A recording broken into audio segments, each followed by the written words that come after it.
The Satanic Mill by Otfried Preussler, the second year, 2. A mild winter.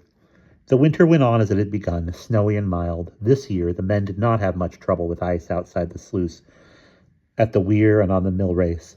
They could break it up quite quickly, and sometimes it would not freeze again for several days. Instead, there were frequent and heavy snowstorms, much to the annoyance of the new apprentice, who could barely keep pace with his job of clearing away the snow. Looking at young Vitko, who was so skinny and always had a drip at the end of his nose, Krabbet realized that Michael must be right when he said he himself had grown 3 years older, as he really ought to have noticed long before from the changes in his voice and body, his increased strength, and the way hair was sprouting on his cheeks and chin. It had been since the beginning of winter. It looked no more than soft down, but if he stroked it, he could feel it distinctly. During these weeks, he kept thinking of Tonda. He missed him all the time, and he was sorry he could not visit his grave. He had tried twice, and he did not get far either time. There was too much snow out in the fen, and he stuck in it before he could go far. But he was still determined to make a third attempt the next time he had the chance. Then he had a dream.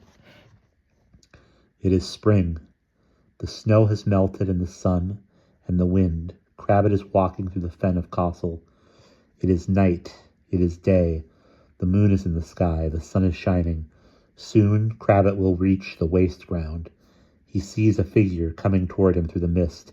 No, it is going away. He believes it is Tonda. "Tonda," he cries. "Stop, it's me, Krabbet."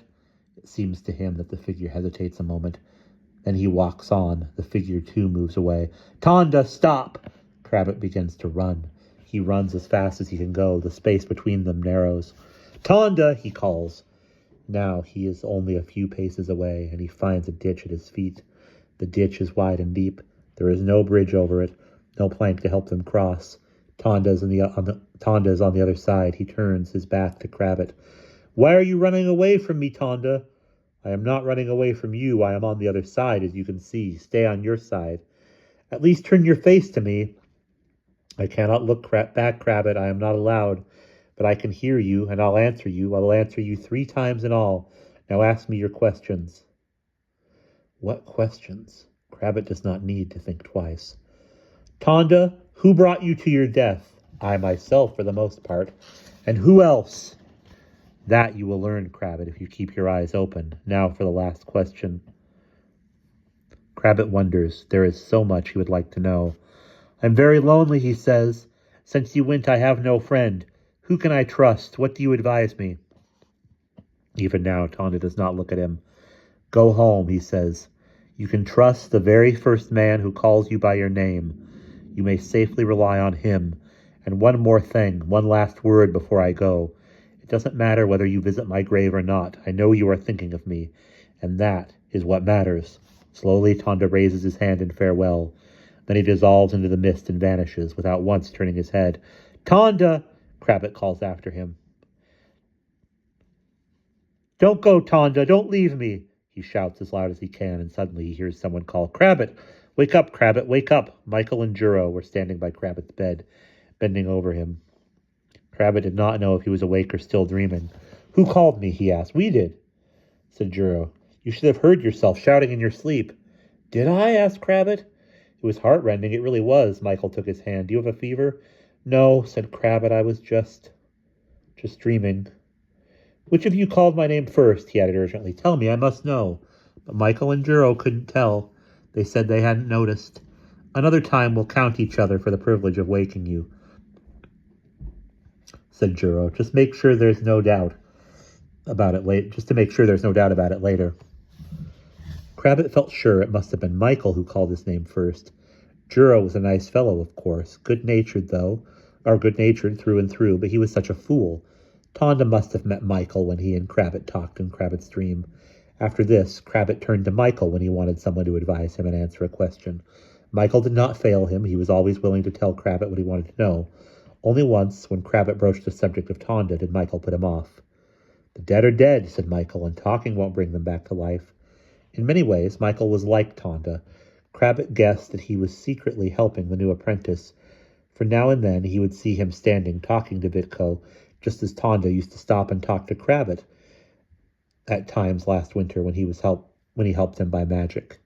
Juro, too, took the new apprentice under his wing in his own way, constantly urging him to eat. "Eat up, my boy," he would say.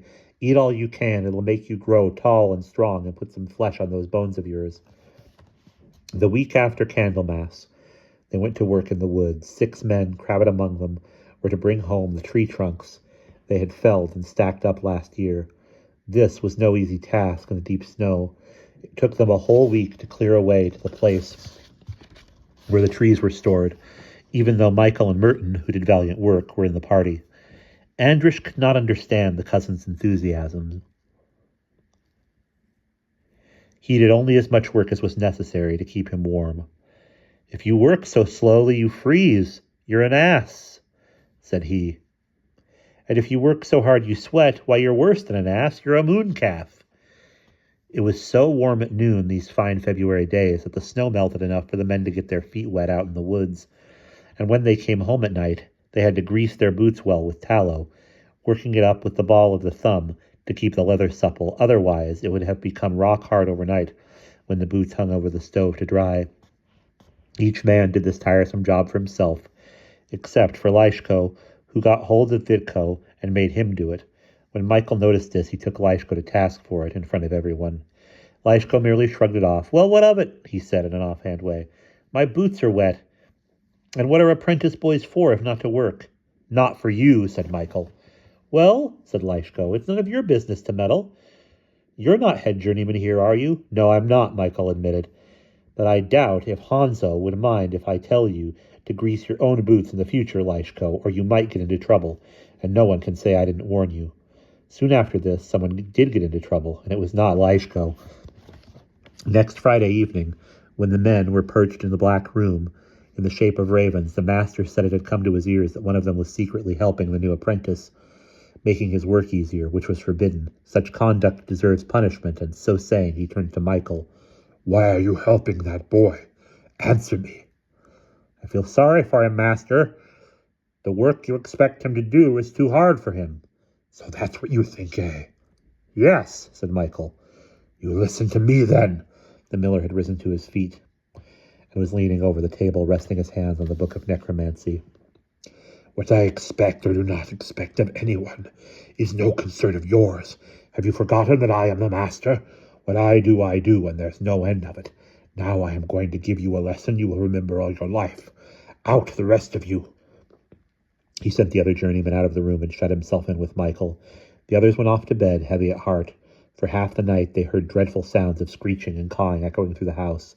At last Michael came staggering up the attic stairs, pale and haggard. "What did he do to you?" asked Merton. Michael made a weary gesture. "Leave me alone, will you?" he said. The others had a very good idea who had betrayed Michael to the master, and the next day they had a conference in the meal store and decided to get even with Leishko. "We'll get him out of bed tonight and tan his hide," said Andrush. "With a good stout stick apiece," cried Merton. "And then we'll shave his head and smear his face with tallow," growled Hanzo. "And top it all off with soot." Michael was sitting in a corner saying nothing. "Speak up, do," said Stashko. "After all, it was you he told tales of." "Very well," said Michael. "I'll tell you what I think."